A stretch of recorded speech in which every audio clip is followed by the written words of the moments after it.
और यह कैसे काम करता है, इसके बारे में सही से समझा पाना लोगों के लिए मुश्किल होता है, क्योंकि चेतना एक अनुभूति है। चेतना की व्याख्या अध्यात्म, मनोविज्ञान और विज्ञान अपने अपने तरीके से करता है।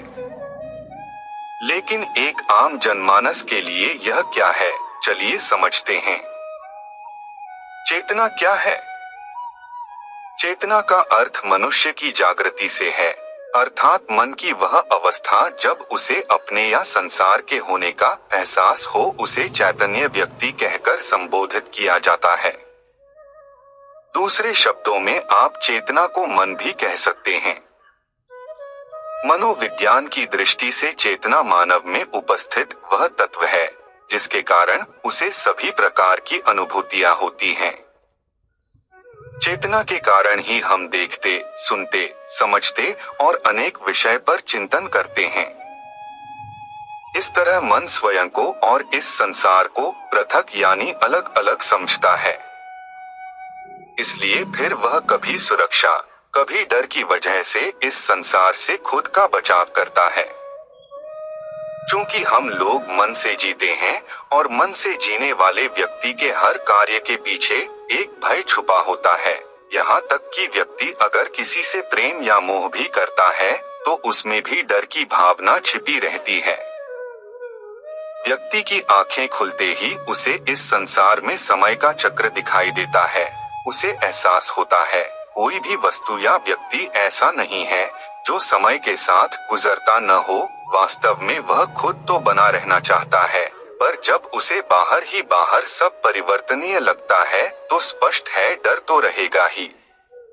दिव्य चेतना क्या है? दिव्य चेतना से आशय चेतना की शुद्धि से है, अर्थात इंसान की चेतना जब निर्मल, निर्भय यानी सब गुण दोषों के पार हो जाए उसे दिव्य चेतना कहकर संबोधित किया जाता है। कहते हैं पहला तल मनुष्य का सबसे निचले तल का मन होता है। चेतना के शुद्ध होने पर व्यक्ति निर्विचार हो जाता है। दूसरे शब्दों में जब आपकी चेतना आपके शरीर से अधिक महत्व आत्मा को देकर आत्मस्थ हो जाती है तो चेतना के इस तल को दिव्य चेतना कहा जा सकता है। इसलिए दिव्य चैतन्य व्यक्ति के मन में लालच, ईर्ष्या, क्रोध नहीं रह जाता, अतः फिर वह निर्भय हो जाता है। उसके मन में प्रेम होता है, वह किसी से संबंध बनाता भी है तो इसलिए नहीं क्योंकि उसे कुछ लाभ हो जाए बल्कि इसलिए ताकि दूसरे की भलाई हो सके। अध्यात्म में चेतना के 3 स्तर माने गए हैं: चेतन, अवचेतन और अचेतन। चेतन स्थिति में आप सोचते, समझते और कार्य करते हैं। आपको हर परिस्थिति का एहसास रहता है जो आप जी रहे होते हैं। अवचेतन स्तर पर वो बातें रहती हैं जिनका आपको तुरंत पता नहीं चलता, लेकिन बाद में वह आपके सामने आ जाता है। मन की इस अवस्था में कई विचार छिपे रहते हैं जो मनुष्य को चेतनात्मक स्तर पर ज्ञात नहीं होता। इसलिए अवचेतन मन तक पहुंचना और उसे समझने के लिए जागरूकता की आवश्यकता होती है।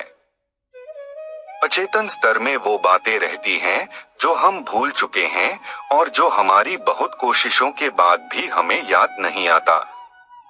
किसी विशेष प्रक्रिया से ही उसे याद दिलाया जाता है। चेतना के कितने प्रकार होते हैं? चेतना की मुख्यतः 4 अवस्थाएं होती हैं जिनमें जागृत, स्वप्न, सुषुप्ति और तुरीय शामिल हैं। चेतना के ये 4 तल मन, बुद्धि, चित्त और अहंकार से सीधा संबंध रखते हैं। जागृत अवस्था, इस अवस्था में मनुष्य अपने द्वारा किए गए हर काम, हर भावना और शरीर में हो रही हर एक क्रिया प्रतिक्रिया के प्रति जागरूक रहता है। उसे हर एक चीज का भान रहता है।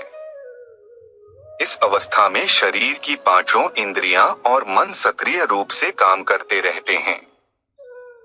संसार में मौजूद हर चीज का अनुभव केवल जागृत अवस्था में ही किया जाता है। आप में मौजूद जागृत चेतना अवस्था ही आपको वर्तमान समय और इस भौतिक संसार का एहसास दिलाती है।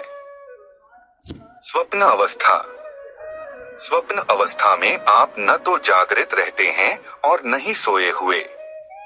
मतलब इस अवस्था में आपकी पांचों इंद्रियां सुप्त रहती हैं, लेकिन मन जागा रहता है।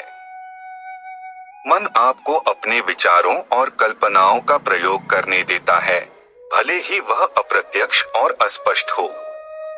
अक्सर जो अनुभव हमें बाहरी संसार से नहीं मिलता है, हम उसे ही स्वप्न की अवस्था में जीने का प्रयास करते हैं।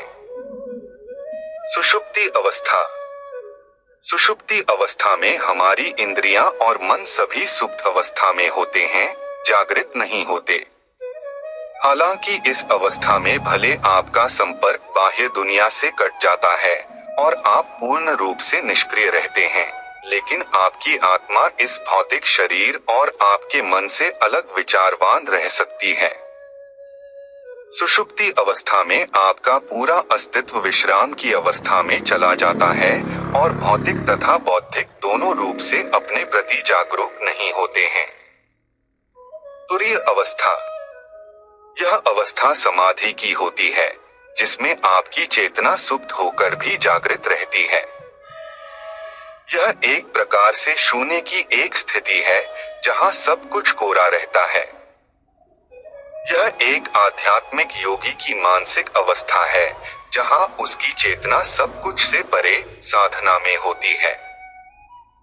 इस अवस्था में विचारों की शून्यता रहती है, लेकिन पूर्ण रूप से जागरूकता होती है। इसे आप चेतना की सबसे शुद्ध अवस्था भी कह सकते हैं।